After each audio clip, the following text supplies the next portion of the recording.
பல தசாப்தங்களாக அரசு பள்ளிகளில் மும்மொழிக் கொள்கையை தமிழக அரசியல்வாதிகள் தீவிரமாக எதிர்த்து வருகின்றனர்.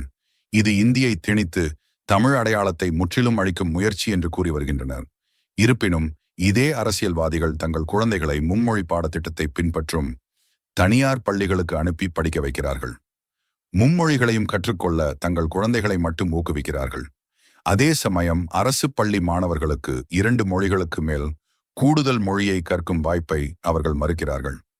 இதன் மூலம் அவர்களின் சொந்த குடும்பங்களும் அவர்களைப் போன்ற மேல்மட்ட மக்களும் பன்மொழி கல்வியின் பலன்களை பெறுவதை உறுதி செய்கிறார்கள். இது அவர்களின் பாசாங்குத்தனத்தை அம்பலப்படுத்துகிறது என்றும் அவர்களின் எதிர்ப்பு தமிழ் மாணவர்கள் மீதான உண்மையான அக்கறையை விட அரசியல் சந்தர்ப்பவாதத்தை பற்றியது என்பதையும் வெளிப்படுத்துகிறது. ஊழல் நிறைந்த திராவிட கட்சிகளுக்கு ஒரு சுத்தமான மாற்றுக் கட்சியாக தன்னையும் தனது கட்சியையும் நிலைநிறுத்திக் கொள்ள முயற்சிக்கிறார் நடிகர் விஜய்.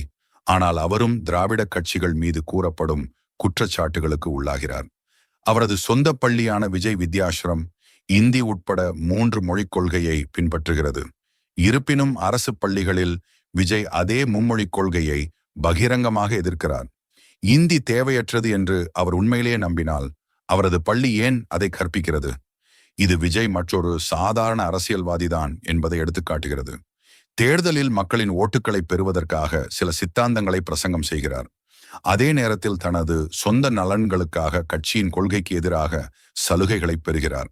அதே போல தமிழ்நாட்டின் கல்வி அமைச்சர் அன்பில் மகேஷ் பொய்யாமொழி அரசு பள்ளிகளுக்கான 3 மொழிக் கொள்கையை எதிர்ப்பதில் முக்கிய நபராக இருந்து வருகிறார். அரசு பள்ளிகளில் படிக்கும் மாணவர்கள் தமிழ் மற்றும் ஆங்கிலம் மட்டுமே படிக்க வேண்டும் என்பதை உறுதி செய்கிறார். இருப்பினும் அவரது சொந்த மகன் பல்வேறு மொழிகளை கற்பிக்கும் ஒரு தனியார் பள்ளியில் பிரெஞ்சு மொழியை கற்கிறார்.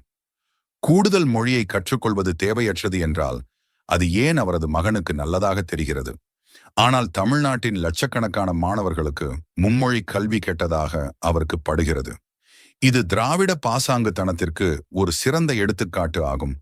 ஏழைகளுக்கு ஒரு விதி, சலுகை பெற்றவர்களுக்கு மற்றொரு விதி என்பதை இது எடுத்துக்காட்டுகிறது. அதே போல விடுதலை சிறுத்தைகள் கட்சி தலைவர் திருமாவளவன் இந்தியை வெளிப்படையாக எதிர்க்கிறார். ஆனால் வேளச்சேரியில் நடத்தும் தனது சொந்த ப்ளூ ஸ்டார் CBSE பள்ளியில் ஹிந்தி மொழியை ஆதரிக்கிறார். இந்தி தமிழ்நாட்டின் கலாச்சாரத்திற்கு உண்மையிலேயே ஆபத்தானது என்றால் அவருக்கு சொந்தமான ஒரு பள்ளி ஹிந்தியை ஏன் கற்பிக்கிறது? அவரது இந்த இந்தி எதிர்ப்பு நிலைப்பாடு தனது வாக்காளர் வங்கியை பராமரிக்க பயன்படும் ஒரு அரசியல் தந்திரம் என்பதை காட்டுகிறது. அதே நேரத்தில் அவர் தனது நெருங்கிய வட்டாரத்தில் உள்ளவர்களுக்கு சிறந்த கல்விக்கான தொடர்புகளை ஏற்படுத்தி தருகிறார். தனிப்பட்ட முறையில் தரமான கல்வியை தன்னை சேர்ந்தவர்களுக்கு உறுதி செய்கிறார். அதே போல முதல்வர் ஸ்டாலினின் சொந்த மகள் சன்ஷைன் ஸ்கூல் என்ற பெயரில் மும்மொழி கல்வி நிறுவனத்தை நடத்தி வருகிறார். எனவே பாசாங்குத்தனம் தனிப்பட்ட அரசியல்வாதிகளிடம் மட்டும் நிற்கவில்லை. இது தமிழ்நாட்டின் முதல்வர் ஸ்டாலின் வரை செல்கிறது.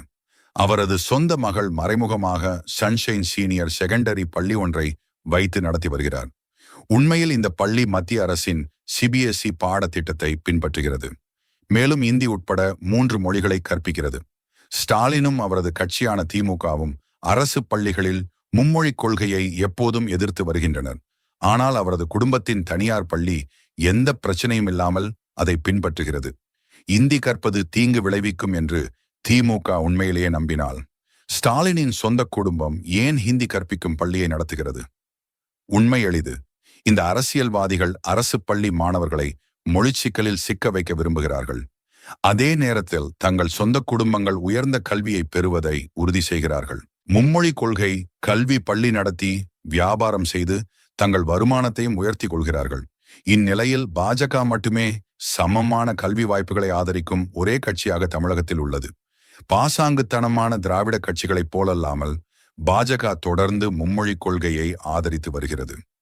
உலகமயமாக்கப்பட்ட இந்த உலக வாழ்க்கையில் பணக்காரர்களாக இருந்தாலும் சரி, ஏழைகளாக இருந்தாலும் சரி, அனைத்து மாணவர்களுக்கும் சம வாய்ப்புகள் இருக்க வேண்டும் என்று பாஜக வாதிடுகிறது. அரசு பள்ளிகளில் மும்மொழி கொள்கையை எதிர்ப்பதன் மூலம் தமிழ்நாட்டின் அரசியல்வாதிகள் வேண்டுமென்றே பின்தங்கிய பின்னணியைச் சேர்ந்த மாணவர்களை ஒரு பாதகமான நிலையில் வைத்திருக்கிறார்கள். அவர்களின் தொழில் வாய்ப்புகளை கட்டுப்படுத்துகிறார்கள். மேலும் அவர்கள் அரசு வேலைகள் மற்றும் அரசியல் உதவிகளை சார்ந்திருப்பதை மட்டுமே உறுதி செய்கிறார்கள்.